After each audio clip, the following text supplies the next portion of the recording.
નમસ્કાર મિત્રો, હું છું લલિત ઠાકર અને આપ જોઈ રહ્યા છો ઈશ ટીવી. આજે ટ્યુઝડે ટી ટોક શો અને ફરી એકવાર આપણી સાથે છે ડોક્ટર શૈલેષ ઠાકર. ઠાકર સાહેબ, ફરી એકવાર આપનું સ્વાગત છે અને આપ જે દર વખતે આપનો કિંમતી સમય આપો છો એ બદલ ઈશ ટીવી અને ગુજરાતી કોમ્યુનિટી વતી હું આપનો હૃદયપૂર્વક આભાર માનું છું. આજે સર મને એક હમણાં જ ફ્યુ સેકન્ડ પહેલા જ મનમાં વિચાર આવ્યો. આપ મેનેજમેન્ટ ગુરુ છો, જેમ આપણે અગાઉ સાહેબનો પરિચય આપ્યો, ટોપ 30 મેનેજમેન્ટ ગુરુ છે જે વર્લ્ડના, એમાંના સર છે.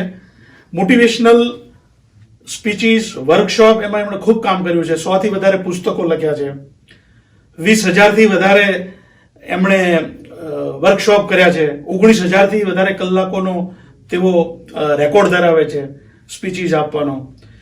એવા મેનેજમેન્ટ ગુરુ, એવી મહાન વ્યક્તિ આજે આપણે ટોરેન્ટોના આંગણે છે, ઈશ ટીવીના સ્ટુડિયોમાં પધાર્યા છે. તો મને થોડી વાર પહેલા તો સર હમણાં મેનેજમેન્ટ રિલેટેડ એક મગજમાં સવાલ આવ્યો કે આપણે કોઈ પણ વસ્તુનું મેનેજમેન્ટ કરીએ, ચાહે ઇવેન્ટ હોય, કોર્પોરેશન હોય, નાનો આપણો બિઝનેસ હોય, આપણો સમાજ હોય કે ઇવન આપણું ફેમિલી હોય, તો એની એક સ્ટાન્ડર્ડ ફોર્મ્યુલા હોય, એના એક અમુક સૂત્રો હોય, બરાબર છે. પછી લોકો કહેતા હોય છે કે ભાઈ હા, વેલ મેનેજ હતું, વેલ ઓર્ગેનાઇઝ હતું, અને એનું રિઝલ્ટ કંઈક અલગ જ હોય છે. તો એના જે કંઈ સૂત્રો કે એના જે કંઈ 4-5 એની કંઈ જે ટિપ્સ હોય એની થોડી આપણે દરેક એના સૂત્રોની આપણે થોડી વાત કરીએ. મેનેજમેન્ટ કોન્સેપ્ટ 1960 પછી વર્લ્ડ સામે આવ્યો, બરાબર. અને એઝ યુઝ્યુઅલ વેસ્ટ થી ઈસ્ટ જતો હોય છે. એ પ્રમાણે ટ્રાન્સફર પણ થયું. 5 સૂત્રો છે એના. Step 1 is vision building. માણસ પાસે સાઇટ હોય પણ ફોરસાઇટ ના હોય. એટલે વિઝ્યુલાઇઝ કરવાની એની કેપેસિટી પહેલા તો હોવી જોઈએ. ઇમેજિન કરવાની. There is a difference between intelligence and imagination. Right. A person could be intelligent, but he do not have a capacity to imagine or visualize. Right. So you need a imaginator. I mean a visualization person. A person have a capacity to see, Right. visualize. And vision means what? Is visualizing the things which no one can visualize on the planet is vision. Wow. So today what you see that none can see, બરાબર. that is called vision. So there is a difference between sight and foresight, the same way it is vision. Then turning vision into planning. Oh, you're right. Planning into actions. Actions into results. Results into evaluation. And evaluation into feedback. Right. It's very important. Yeah. તમે જે કહ્યું ને કે વેલ organise હતું, હા. એ feedback છે. Right. તો સચિન તેંડુલકરને એવું પૂછવામાં આવ્યું કે તમારી સફળતાનું રહસ્ય કયું છે? મેચમાં તમે અદ્ભુત પ્રદર્શન કર્યું. ત્યારે એને એવું કહ્યું કે મેચ તો મેં ગઈકાલે સાંજથી જ રમવાની શરૂ કરી દીધી હતી. વાહ. ગ્રાઉન્ડ ઉપર આજે આવી. હા. This is called vision. Visualize. You are attached, involved, planning, thinking continuously. It is an inner process. Right. So first step in my eyes is ability to visualize, ability to see. અને મારી તમને request છે, બધા જ વ્યુઅર્સને request છે કે next 7 years ઓછામાં ઓછા વિઝ્યુલાઇઝ કરો. 31/12/2027 નો સૂર્યોદય તમારા જીવનમાં કેવો થશે એ તમે આજે વિઝ્યુલાઇઝ કરો અને કરો છો. 2, એ વિઝ્યુલાઇઝ મુજબના કામ કરો, પ્લાનિંગ કરો, ડોક્યુમેન્ટેશન્સ કરો. પ્લાનિંગ ડિજિટલ પણ થઈ શકે, પ્લાનિંગ ઓન પેપર્સ પણ થઈ શકે, પ્લાનિંગ ઇન માઇન્ડ પણ થઈ શકે. બરાબર.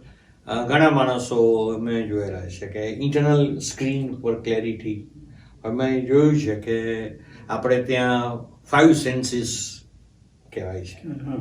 અને એક આત્માનો અવાજ કહેવાય છે, એટલે 6 સેન્સ. સતી ઇન્દ્રિય. હા. પણ મેં સપનામાં માણસને બોલતો જોયો છે, સપનામાં માણસને જોતો જોયો છે, સપનામાં ખાતો જોયો છે, સપનામાં પીતો જોયો છે. હા. તો આંખો બંધ હતી તો બધું અંદર બન્યું કેવી રીતે? હમ. તો બીજા 5 સેન્સ અંદર પણ હોવા જોઈએ. રાઈટ. તો 11 સેન્સનો માણસ હોવો જોઈએ. 11 સેન્સનો માણસ હોય, વિઝ્યુલાઇઝ કર્યા પછી પ્લાનિંગ લેવલ ઉપર મેન્ટલ સ્ક્રીન પર પ્લાન કરી શકે, ડિજિટલ પણ કરી શકે, પેપર પણ કરી શકે, પણ પ્લાનિંગ એને કરેલું હોવું જોઈએ. It is must. અને પ્લાન મુજબના એક્શન્સ થાય. અમેરિકાએ જાપાનને કાર બનાવવાનો ઓર્ડર આપ્યો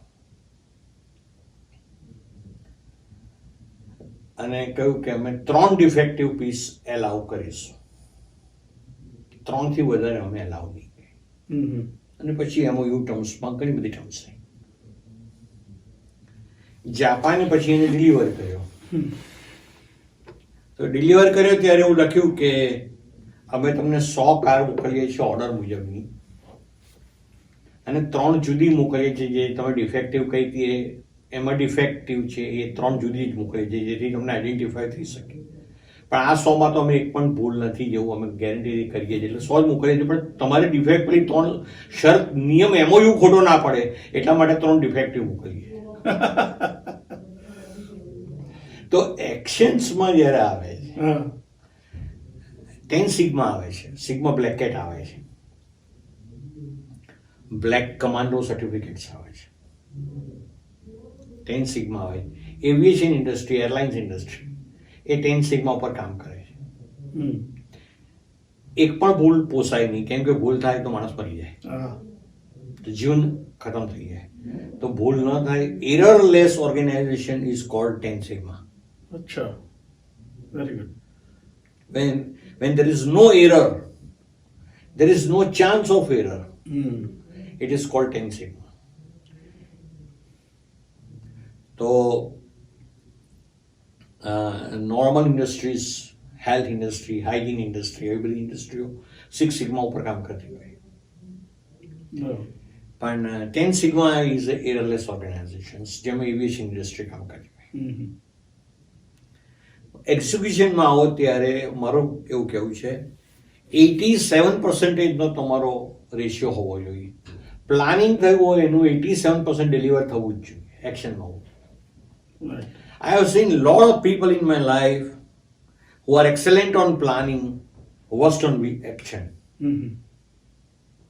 When it comes to delivery, I found them worst. Execution, doing, deliverables, I found them worst. તો 87% સુધીનો રેશિયો હોય ઓડિટ રેશિયો, અને આના ઓડિટર્સ પણ હોય છે, સર્ટિફાઈડ ઓડિટર્સ પણ હોય છે. તો એ ઓડિટર્સ જો 87% સુધીનો રેશિયો એપ્રૂવ કરી દે તો તમે મારી દ્રષ્ટિએ સારા માણસોમાં આવો છો. I mean action oriented, result oriented માણસોમાં આવો. So third step is action serve. એટલે એક મેટ્રિક્સ એવું પણ થયું, vision plus planning minus action is equal to a dreamer. Vision minus planning plus action is equal to a labor. These metrics shows hard work is not the only way to a success. કેમ કે action તો કરે જ છે માણસ, visualise પણ કરે છે, પણ સક્સેસ નથી મળતી એને, કેમ કે પ્લાનિંગ લેવલ પર ન. આ મેટ્રિક્સ સમજ્યા પછી મેં સુરત રેલવે સ્ટેશન ઉપર મજૂરો જોડે ઇન્ટરવ્યુ કર્યો, કુલી જોડે. તો કુલીઓએ કહ્યું કે હા અમારું સપનું તો છે, બહુ મોટું સપનું છે, વિઝ્યુલાઇઝ તો કરેલું છે, હવે કામ પણ કરીએ છીએ, 24 કલાક કામ કરીએ છીએ, 365 દિવસ કામ કરીએ છીએ, 10-20 વર્ષથી કામ કરીએ છીએ. સો એક્શન ઇઝ ધેર, પણ પ્લાનિંગ નથી. તો પ્લાનિંગ હું એવું માનું છું હોવું જ જોઈએ. So vision minus planning plus action is a labour. Vision plus planning plus action is a achiever. આમાં ભલે તમે થોડું નાનું વિઝ્યુલાઇઝ કરો, પણ એ મેટ્રિક્સ એચીવ થવું જ જોઈએ, એકમ્પ્લિશ થવું જ. ત્યાર પછી જે તમે એક્ઝિક્યુટ કર્યું એને ઇવેલ્યુએટ કરો. Evaluation is must. હવે ઇવેલ્યુએશનના સોફ્ટવેર પણ આવી ગયા. તમારી પાસે ઓનલાઈન ઇવેલ્યુએશન્સ કેટલાય તમે સોફ્ટવેર જોતા હશો. ઇવેલ્યુએશનની એપ પણ આવી ગઈ. અને ઇવેલ્યુએશન પછી ફીડબેક. પણ સોરી સર, ઇવેલ્યુએશનમાં શું એટલે તમે પોઝિટિવ નેગેટિવ બધું ઇવેલ્યુએશન શું કરવાનું? ક્યાં ક્યાં ખામી રહી ગઈ કે હા, એ ટાઈપનું? તમારી પાસે ઇવેલ્યુએશન શીટ હોવા જોઈએ, બનાવેલા હોવા જોઈએ. અચ્છા, એને આધારે તમે ઇમ્પ્રુવમેન્ટ થઈ શકો. અચ્છા, હા, એનો ઓકે. તો તમારે ઇવેલ્યુએશનના શીટ બનાવવા જોઈએ. એન્ડ ઓફ ધ પ્રોગ્રામ તમારે ડિલિવર કરવા જોઈએ, પૂછવું જોઈએ કે અમારું આ તમને કેવું લાગ્યું. તમે ઘણી બધી જગ્યાઓ જાહેરમાં જોતા જશો, આ કેવું લાગ્યું, આ શું કરીએ અમે, શું ન કરીએ. તમે એરલાઇન્સ ઇન્ડસ્ટ્રીમાં પણ છેલ્લે આપી દે એક ફોર્મ તમને, ફોર્મ આપીને તમે ફીડબેક ફોર્મ હોય છે. રેસ્ટોરન્ટમાં તમે જાઓ તો પછી તો એ ઇવેલ્યુએશન ફોર્મ છે. એ ઇવેલ્યુએશન થી પછી એના આધારે ફીડબેક પહોંચે. અમારે ટ્રેનિંગ એન્ડ ડેવલપમેન્ટમાં તો મેં જોયું છે કે જેવો કોર્સ પૂરો થાય એની એક જ મિનિટ પછી સોફ્ટવેર હોય, આખું બધા જ પાસે પાર્ટિસિપન્ટ પાસેનું સોફ્ટવેર ડિલિવર થઈ ગયું. સોફ્ટવેરને આધારે એનો ઇન્ચાર્જ મોડરેટર હોય તમને 87%, 88%, 92%, 95% ઇવેલ્યુએટ કરીને તમને કઈ રીતે પ્રોગ્રામ કેવો હતો અને કેવો પ્રોગ્રામ કેવો નહોતો.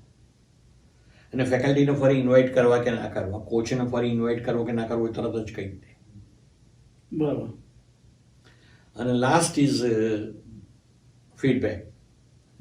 ફીડબેક કેવા આવે છે? દાખલા તરીકે રસોડામાં સ્ત્રીએ રસોઈ શરૂ કરી અને પૂરી કરતી વખતે, જમતી વખતે એનો પતિ કે એનો પુત્ર એવું કે ગુલાબજાંબુ સારું હતું.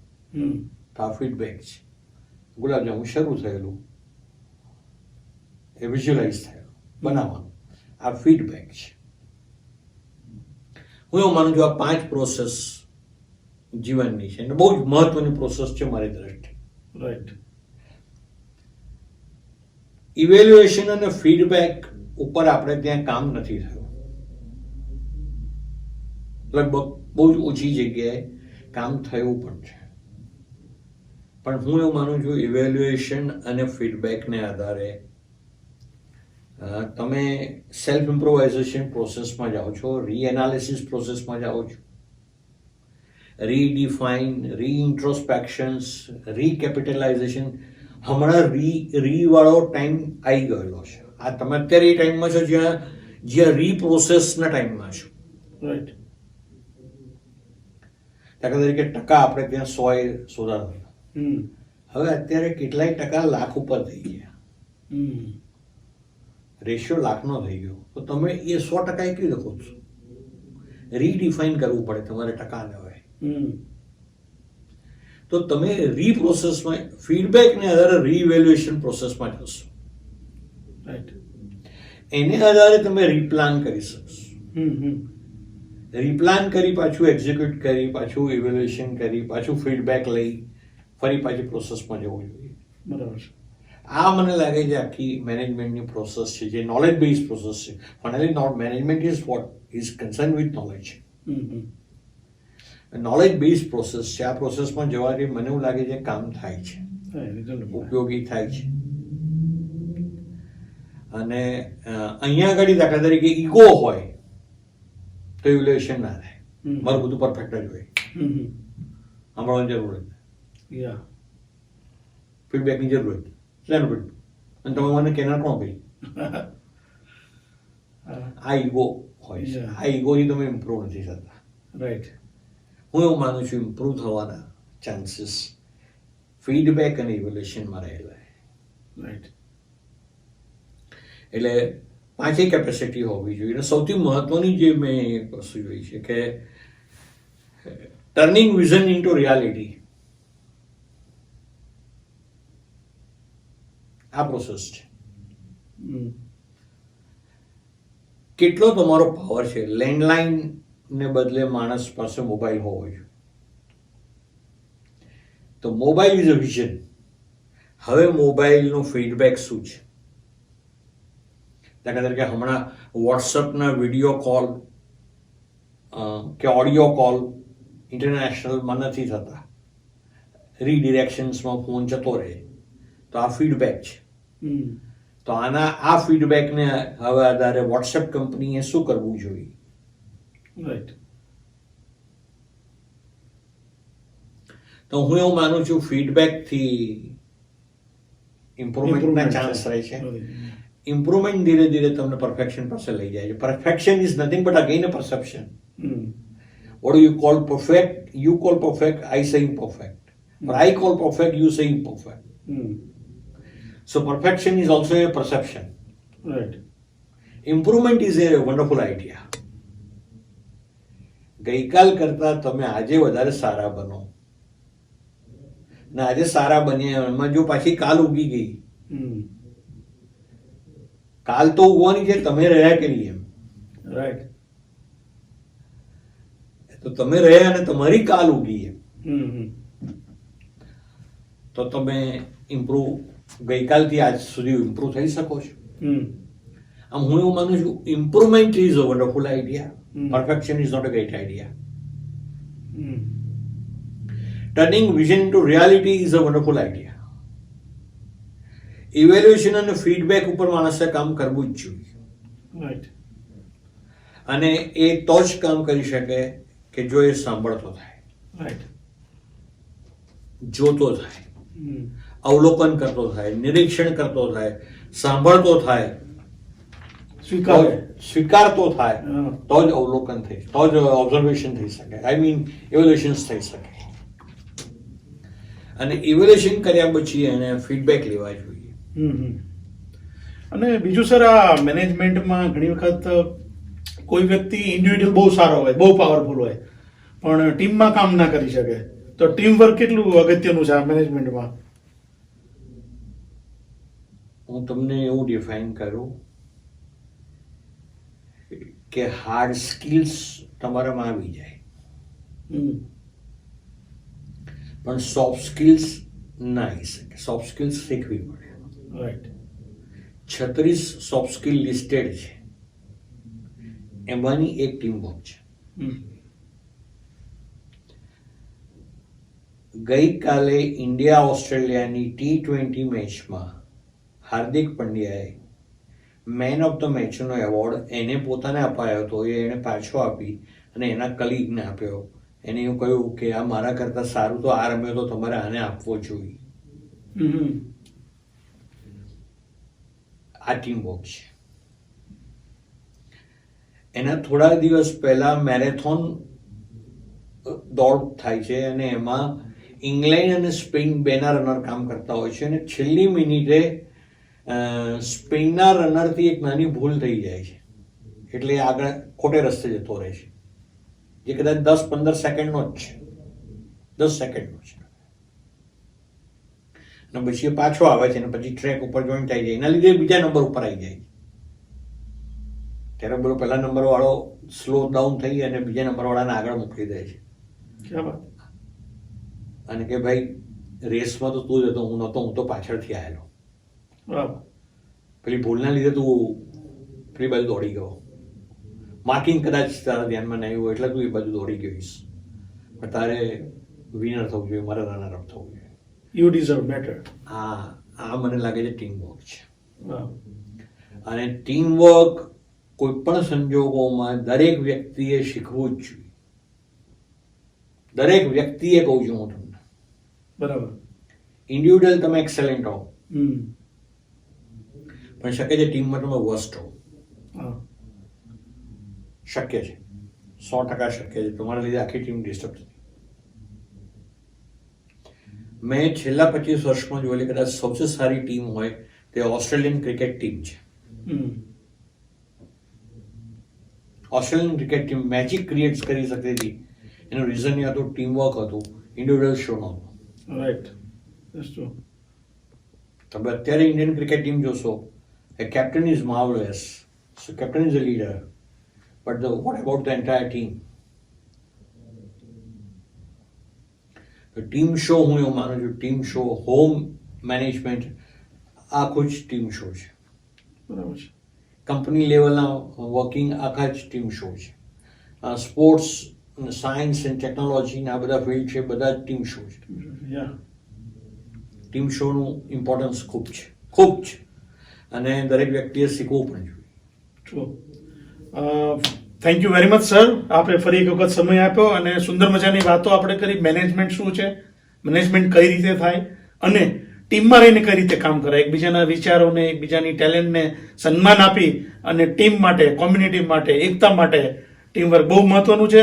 ઘણી બધી આપણને જાણકારી મળી. ફરી વખત આપણે પાછા સાહેબ સાથે અવનવા સુંદર વિષયો સાથે આપણે ચર્ચા કરીશું.